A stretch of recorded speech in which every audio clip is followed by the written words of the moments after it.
Chicken pakora lovers, তোমাদের জন্য একটা বড় খবর আছে।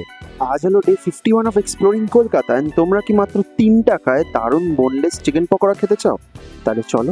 আমরা ঢাকুরিয়াতে ট্রাই করলাম লক্ষ্মী কাকিমার চিকেন পকোড়া।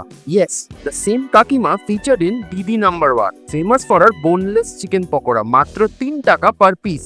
সাইজে ছোট হলেও টেস্টে একদম বড়। ক্রিস্পি, ফ্লেভারফুল আর গন্ধরাজ লেবুর একটা হালকা ফ্লেভার। পিক স্ন্যাক্স এর জন্য 100% ওয়ার্থ ইট। তোমরা কি এখানে খেয়েছো? কমেন্ট করে জানাও। And Don't forget to like, share, subscribe and follow.